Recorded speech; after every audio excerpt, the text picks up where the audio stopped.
Who remembers what we talked about last week? What we studied last week? Last week's lesson. Let's begin it from there. Actually, it's like a continuation of what we started last week. Yes, Elder. There is a, remember when you're talking, be short and use the mic. We are not yet streaming. I don't think we need this one as now. In summary, say sharing God's mission. You just put in brief. Sharing God's mission to others. Sharing God's mission. So, what example did we take from last week's study? What did we focus on? We looked at the example of Abraham, and basically we wanted to see what was in the character or what are the characteristics of a missionary. And we said they had to do with hospitality, they had to do with prayer for others, they had to do with love for others, all those. Basically the characteristics we need to have as missionaries, the attributes.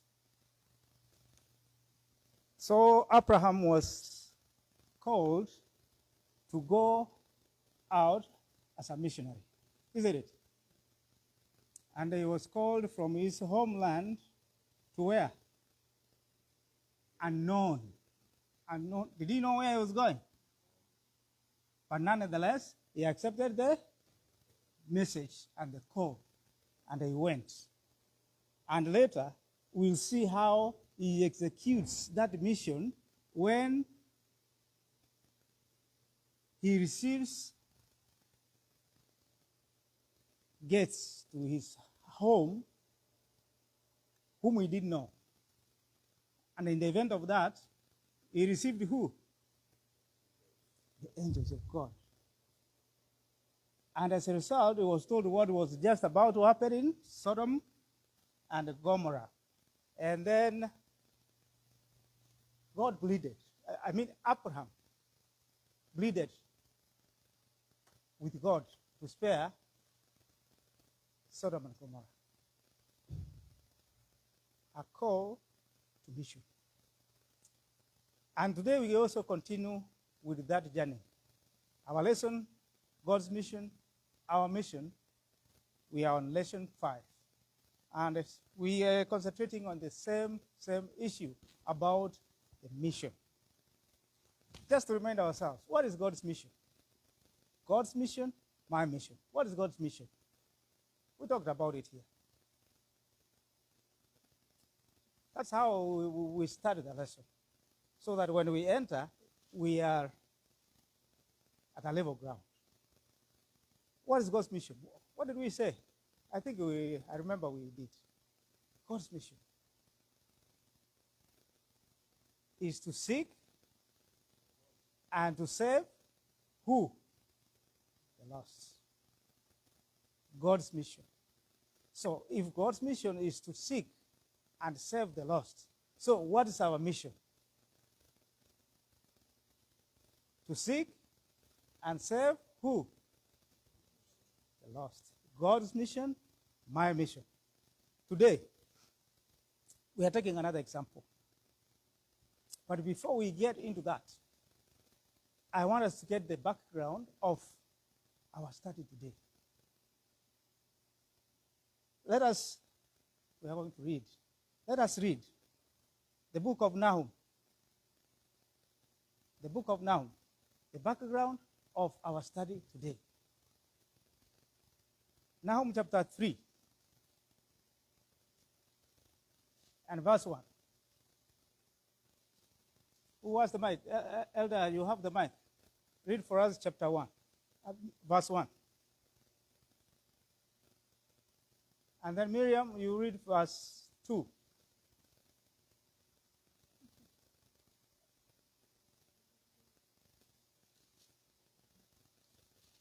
Lolita, verse 3.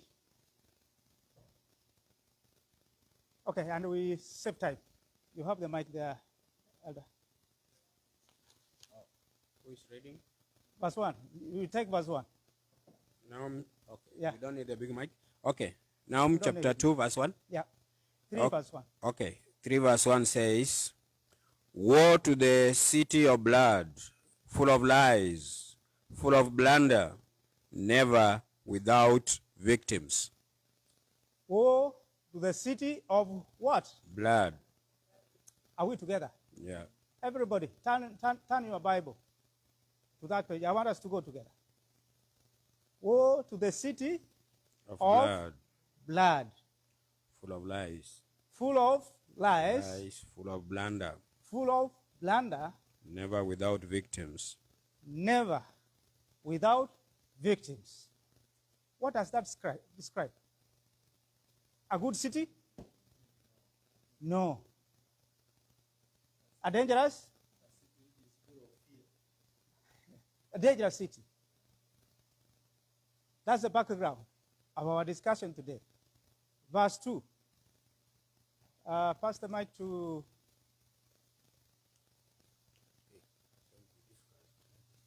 Yeah. Yeah, we'll move it.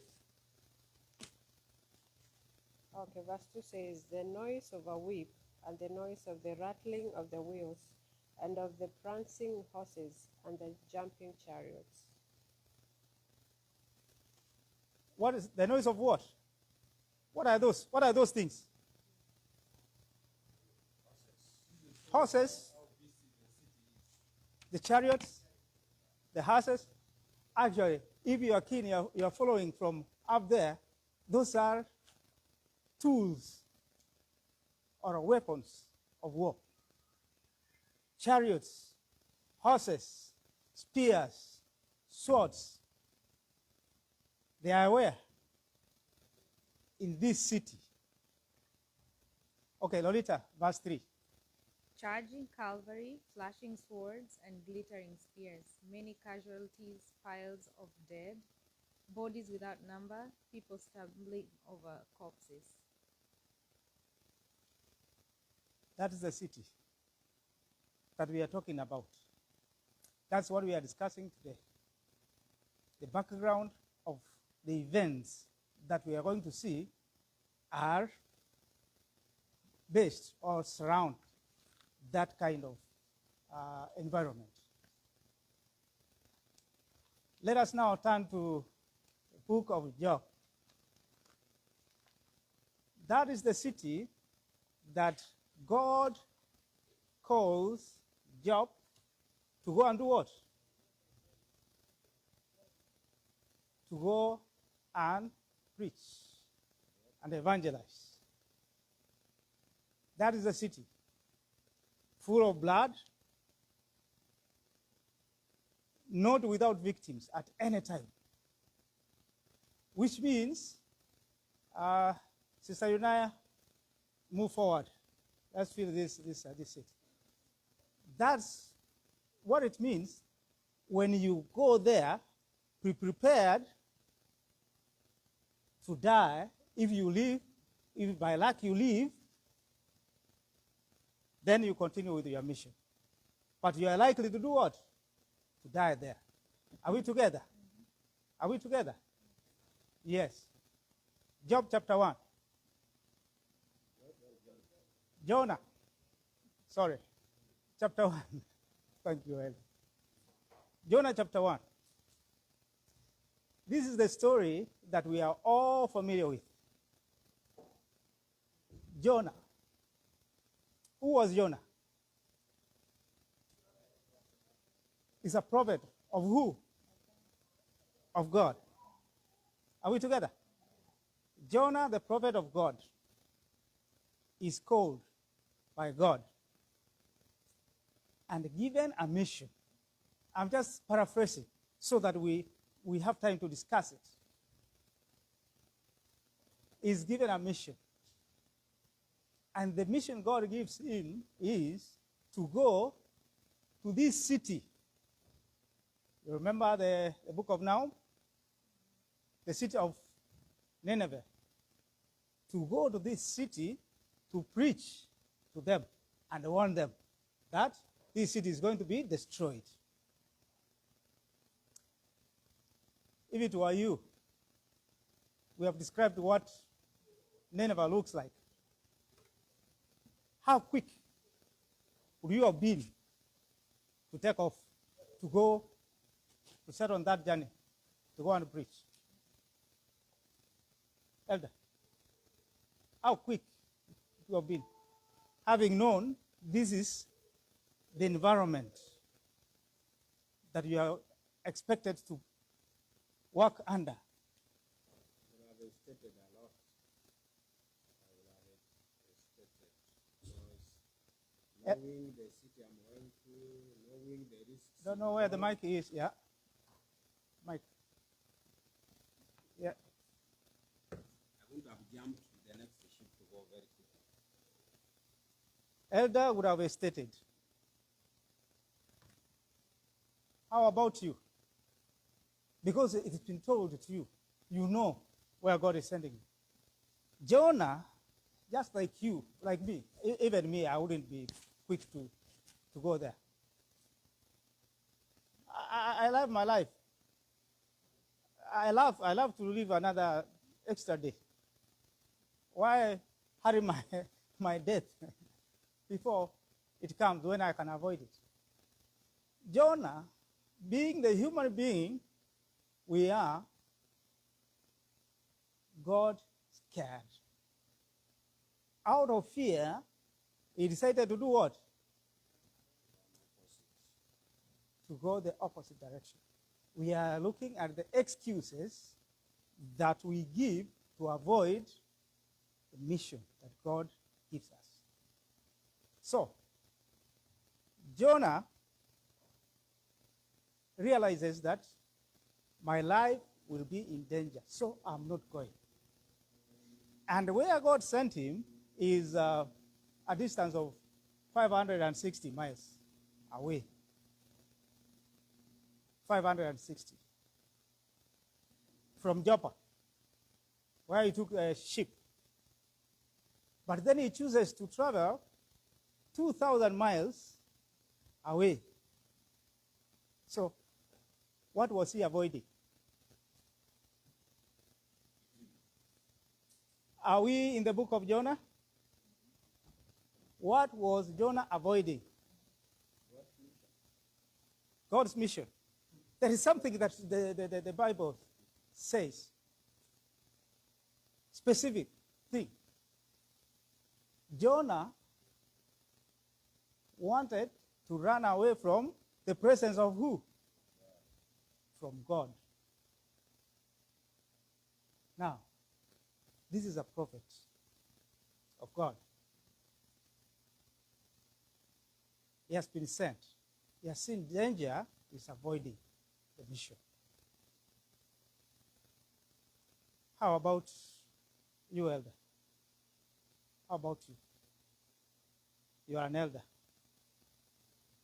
I'm not an elder. So do we have a more genuine excuse to avoid mission when God gives us mission? Do we? Or should we? Okay. This is what we are picking up here. God is everywhere. You can't run away from the presence of who? Of God. That is Jonah verse 1, chapter 1. You can't run away from the presence of God. When he thought he had left God at Joppa or in Israel or in Judah or in Jerusalem,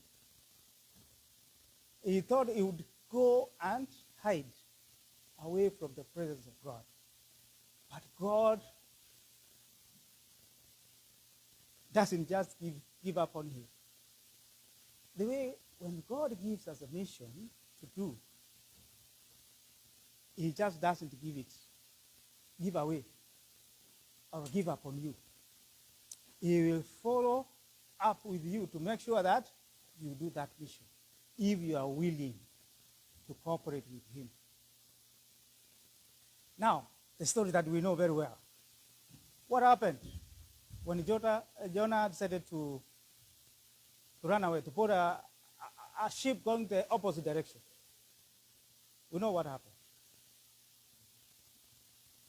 The ship was almost wrecked. And then what happens? I want somebody to tell us what happened. Pastor Bundi, the mic. Yes. What happened? What took place? Actually, Jonah is running away from God. Maybe you can use that mic. Yeah, you both. Use both. He was running away from God. And they didn't know whether God lives in the ocean or wherever he was running to.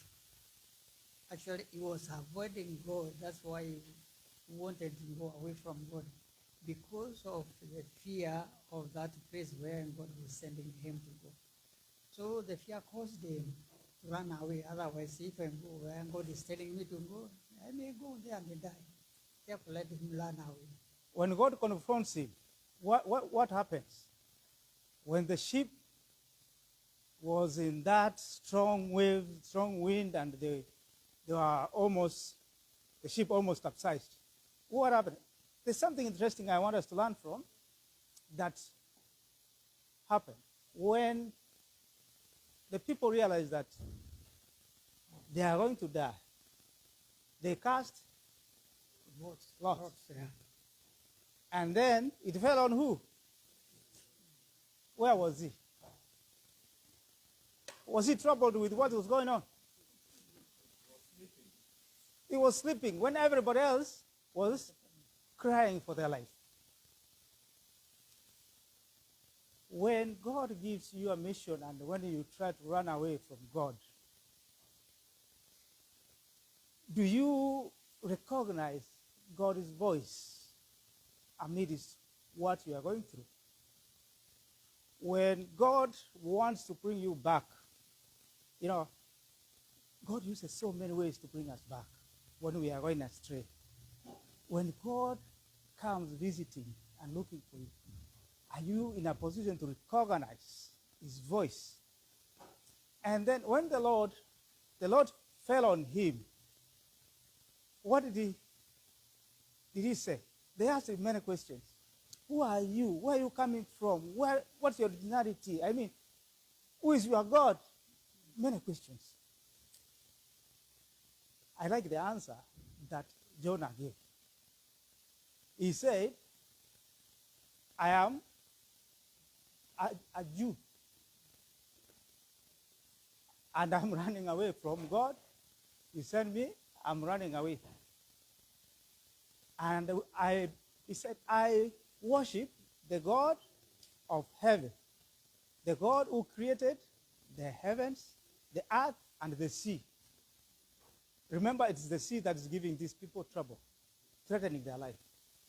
And he mentioned that I worship God, the creator, Yahweh, the creator of what? The sea and the earth. And then he said, oh, Yahweh, the creator of sea, and we are in trouble in the sea. So, in the ancient past, regions, even today, we have so many gods. There are gods. There's the God whom we worship here. The other gods. Money, the dollar, is also another god. Other things, anything that you value is at the top of your priority list. It's a god. So there are many gods. So when they heard about the God who is the creator of earth and the sea, they said, here we are. Now I think we have something to cling on to. They never knew about it. What did they do? They worshipped. They prayed to who? To the God who is the creator of earth and the what? And the sea. Do you see where Jonah's mission started? Did it start in Nineveh or it started in the sea? Are we together? Let's have a mic there. Since we are few, I can talk louder. Yeah. I like the way you are putting the story of Jonah. It is one of the interesting stories that when we compare what Jonah did and what Abraham did, it's completely different, but the mission was the same. You know, if you look at Nineveh, the way it was chaotic, it's the same as with Sodom. So the mission was the same, but the accomplishment was different.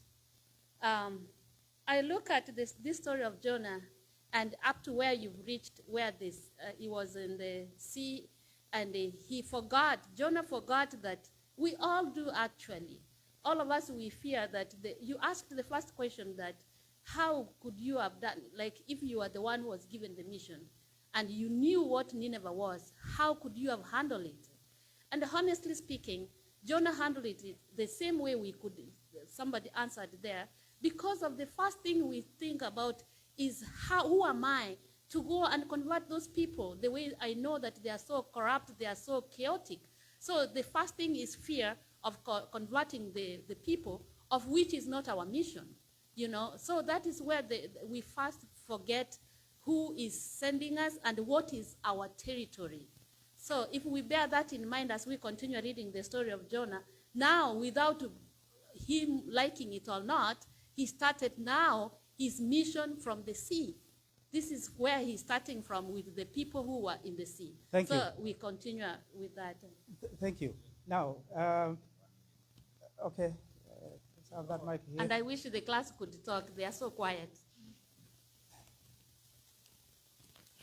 There is one thing I was getting in this lesson. When you read chapter 1, verse 6 of the book of Jonah, the captain went straight to him and said, "How can you sleep?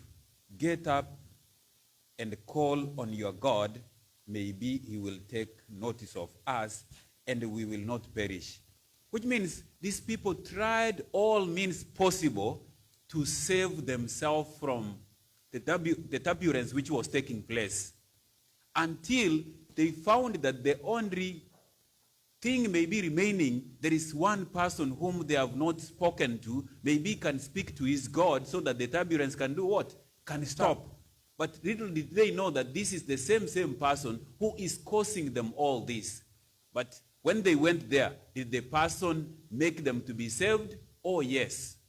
Thank you. Now, I like Jonah's response when he was caught red-handed. He was asked, would you be the one, the cause of all this trouble? What did he say? Is this a strange story to us? Yeah? What did he say? He said, yes, I am the cause. When you are caught, when you are fallen into sin, when you are being asked to come back to God, do you accept or you come up with excuses? Jonah didn't say any excuse. He said, yes, it's me. I was running away from God. Now, it didn't end there. Let's see a converted Jonah. Jonah prays. Now he's in the belly of the whale. For how many days? 3 days. How many days was Jesus was in the grave? 3 days. Jonah, God converted there. And for the first time, we recorded time, he prays. And God answers his prayers. As if that is not enough. Jonah had a problem that we all have, which is believing that salvation, it is personal. We have been preached so. We have been preached to about that. Salvation is personal. Haven't we? So as long as I get my salvation, that's all I need. God says, yes, get salvation, but we have to go out there, reach out to other people. Are we together? Yes, it is personal. It starts with you. But don't cling on to it. Move it on to your neighbors. Let them also get that salvation. Another thing is, later, another thing is, when God gives us a mission, we shouldn't take it as our mission. God uses us to accomplish his mission. God uses us to accomplish his mission. We don't do that mission. Who are you? Who am I to do that mission? I don't have the strength. I don't have the will. Preach to the people. But converting the people is the work of who? The work of God. Now, Jonah is in Nineveh. That is chapter 3. Chapter 4. Jonah is in Nineveh. At Nineveh, Jonah now arrives at this city. It was big, you know. It would take 3 days to walk around through. But then, the first day that Jonah opened up his mouth to present the message that God had sent him, the first day, we see Jonah talking to the people, telling them, in how many days? Jonah chapter 4. How many days? Did we start our lesson? Did we? Did we take our breakfast, or we missed? All of us missed breakfast. At least I had breakfast. You would have come to my house, maybe, for breakfast.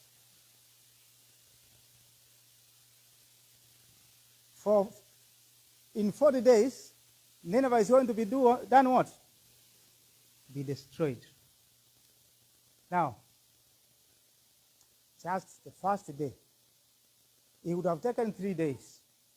The message was hard, clear, and precise. And what did people do?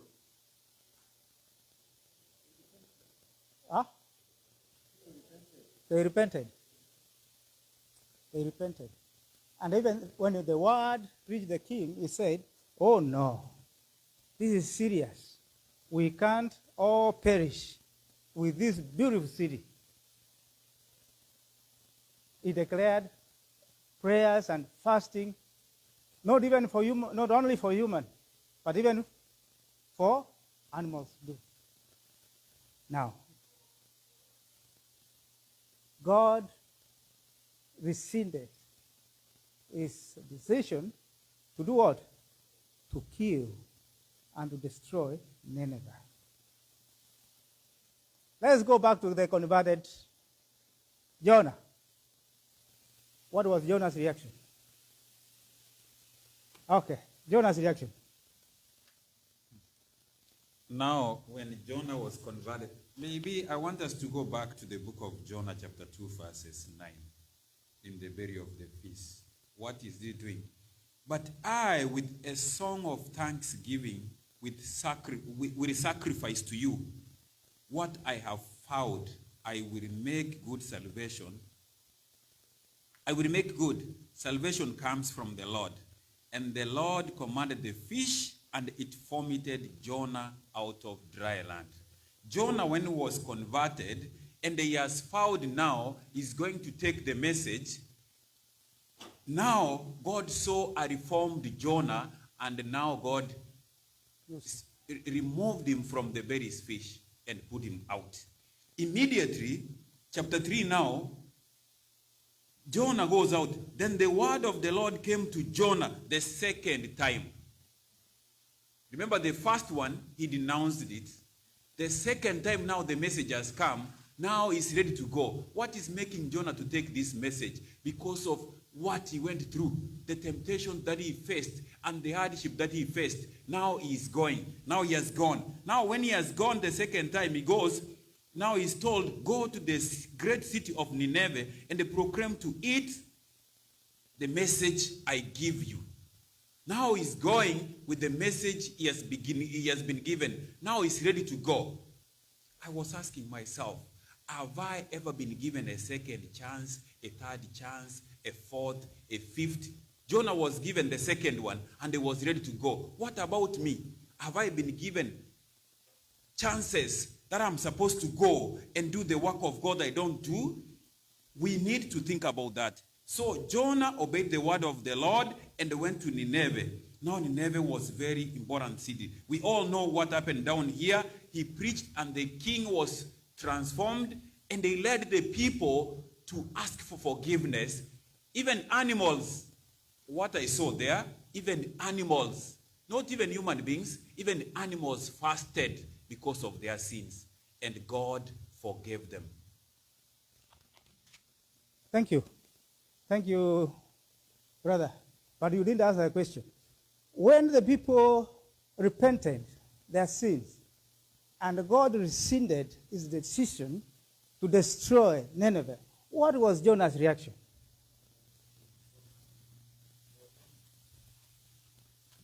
Jonah was angry, was asked to die because what God had sent him to do, he didn't do it. And this simply shows that Jonah had a distorted vision about God. And because he had already had prejudice against the people of Nineveh, he wanted them to be destroyed. And when God didn't do that, he was angry. He felt like he was let down. God didn't do what he said, and now he looked like he was a liar. But what God wanted him to do was to pass the message and call for repentance, because God, his mission was to save those who were lost. And God had seen there were many people in Nineveh, given the opportunity, they will come back to him. And that is the opportunity Jonah was supposed to give. And therefore, he is angry because of that. Thank you. A quick one, as you comment on that. This same Jonah was a beneficiary of God's love, of God's grace, of God's forgiveness. When he was in the belly of the fish, he was crying actually. He was crying there. Oh, I went to the sea, to the depth of the sea, the weeds were all around, He was telling God, you pushed me to the depth of there. And then God forgave him, and they gave him a chance to do what? To live. And then he accepted to do the message. When the message that he took was received well, he's angry now with God. Are we, okay. Do we have people we don't love? Do you hate anybody? For any reason? I find myself, sometimes I do. Okay.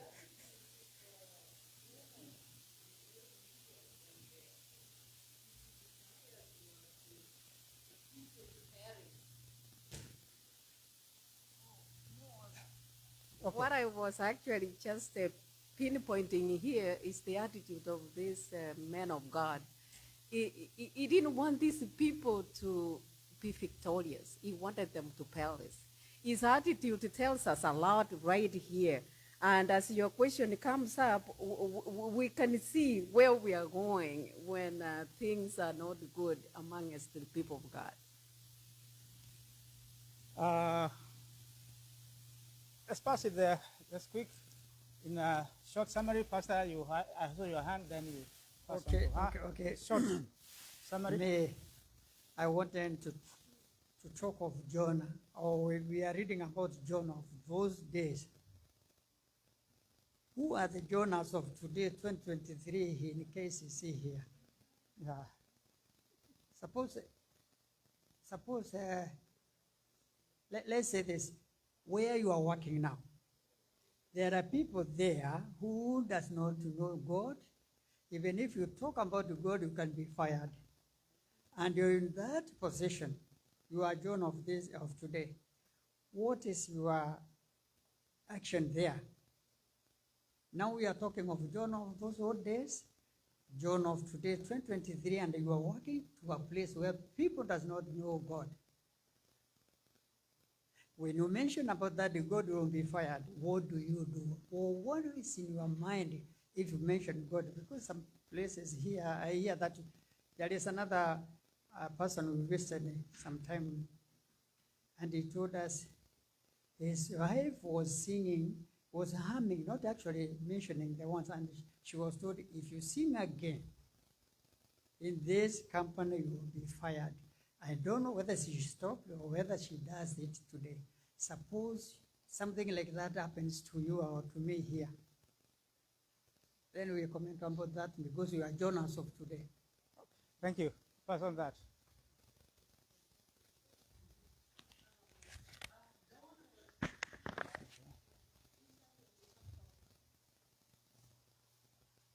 Jonah was from Israel. This both. That one's not working. Israel was the chosen nation. It's both of them. Sorry, I'm so sorry.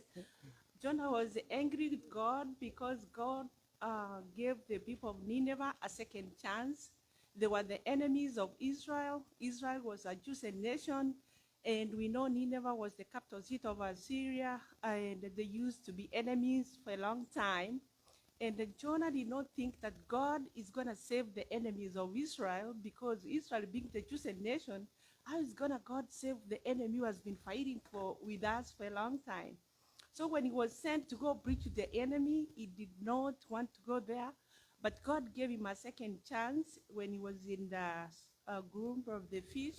And when God told him to go back to Nineveh, he thought even if he goes, he didn't really realize that God is going to save them. When he realized they repented their sins and God accepted them, he felt so bad, and they told God, you can better take my life. So the God who's a God of a second chance gives to everybody. He did to Jonah. He gives to the people of Nineveh. He also gives us. Even us, sometimes we feel so bad when things happen, when two countries are fighting, and we say, oh, why did such and that country, why did my enemies, such things happen, terrorists and everything. But we're being told from this story that God is a God of a second chance. Thank you. To Jonah, to the people of Nineveh. Thank you. Thank you so much. Now, as we pass it on to, pass both mics to Brother Evans. Now, another thing, after that, I want us to address here. Do you think there is something you can see was wrong with Jonah? Do you see anything wrong with Jonah that we can learn from? What is it? Okay. All right. Make it short. Our time, we have 5 minutes. Okay, to add on top of what Pastor's added here, Jonah was an Adventist. He kept the Sabbath. He had 3 angels' message of them, right? And then he paid all the tithe, he paid everything, he did all the work that God allowed him. And on top of that, he was a prophet. And then what we see here, we see that we need to be very careful. Even if when we accept, God accepts our sacrifice, even when we do it reluctantly. What we need to do, we must give up our prejudices and dedicate part of our time and the resources to the mission. Be willing to be emotionally spent. And all this for the love of perishing souls. Thank you. Now, as we continue, what was wrong? What wrong do you see in Jonah? In one sentence or two. Just want to say two things. One, Jonah has a distorted view of what God's mission is. Number two, Jonah has prejudice. He despises the people he goes to give a mission to. He doesn't want them to be saved because he's a Jew. They are not. It's the same thing us as Christians. There are people we see out there, we see they cannot be saved. We don't care about them. We think like those who should be saved are in here. We meet people in the streets. We feel, oh, they are the ones who messed their lives. They were not serious. They are drug addicts, so they should be lost. We don't care about them. Those are the views we have as Christians, and therefore we do not have the spirit of wanting to pass a message to them. Who are we? How can we be judgmental that they cannot be saved? How do we know? We are not the ones who save. It is God who does. Thank you. Our role is to give the message. Thank you. Another thing. There are other points I want us to bring out of Jonah's actions. Actions or omissions of Jonah. What's wrong? What's wrong? What was wrong with Jonah? He was saved. One thing I can say is that Jonah, first of all, he wanted that when he went there, he didn't want those people to be saved. He wanted the message that he was to take there, that they will be charged because of what they did. He wanted to be like so. So what's wrong with that? One thing, he had that holier-than-thou attitude. That's number one. That the people who are supposed to be saved only, the way my sister said there, they were them, not the other people. And some of us, most of the time, what happens to us, we think that we are peculiar, we are very special than those who are outside there. When we think so, even taking the message there, we think that it is of no meaning the way he did. He knew that the message he has taken there, after all, God is going to finish them. He didn't know that God will change his mind and save them. Thank you. So this is what is giving us trouble most of the time as the children of God, not knowing that God has his way of doing things. That is why when he sent Christ to die, he sent him to die not for those who are okay. He sent him to die for sinners, all of us, to be saved, not individuals. Thank you. In other words, what you're saying is, what I caught from this point here, is that Jonah was selfish. He forgot that he was a beneficiary of the same love of God, just like the Ninevites. He was selfish. He was happy, he was saved, and he didn't want those people to be saved. That is number one. There are other points that we can get.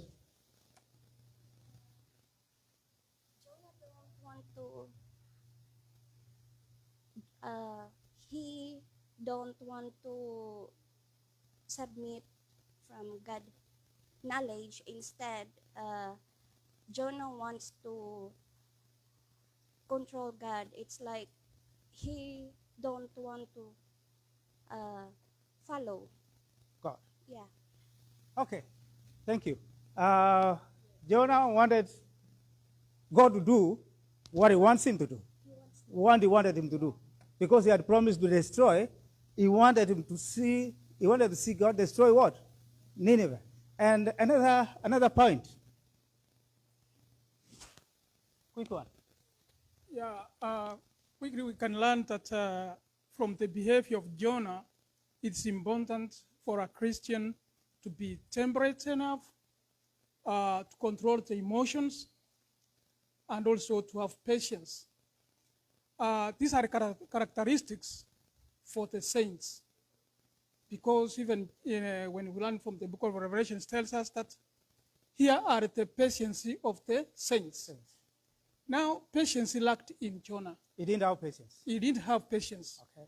His emotions, he cannot control them. He wants to end his life before God, ahead of God. He tells God, I would rather die leave me to die. When he was in the belly of the fish, he was praying that God save me so that I don't die. But he's praying God that he would die. You have a point? Okay. Now, let's see here. One, when God rescinded his decision to destroy Nineveh, what Jonah said is, I knew, even from the time you sent me, I knew you are a merciful God. You change your mind, you save, you love people, you know. So, what did that knowledge do to him? Did it have an impact on him? He knew about God and his character, but he didn't believe in it. If he believed, he would have expected God would rescind his decision to destroy if those people did what? If they turned away from their sins. Another thing we've talked about, he was selfish. Another thing, this man of God, he had the audacity to question, confront God, and challenge God. In chapter 4, verse 9. What does it say? Chapter 4, verse 9. Who has it? You have it? Yeah. The Bible says, but God said to Jonah, do you have a right to be angry about the fine? I do, he said. I am angry enough to die. When God reprimands you, how do we respond to that? Do we respond just like Jonah? He says, God, you leave these people to continue to live with all their sins? I would rather die. When God asks him, he says, yes, he challenges God. How many times or in what situations have we challenged God? When God gives us a mission, how do we challenge God then when the mission is accomplished? What would have happened if the mission failed? Another thing, what was wrong with Jonah is that Jonah forgot that the God who sent him and the God who saved him from the belly of the whale, the same God is in control of other areas, other people, including the people he hated, the Ninevites, because of their sin. Now, we have learned 4 things. God has called us to a mission, just like Jonah.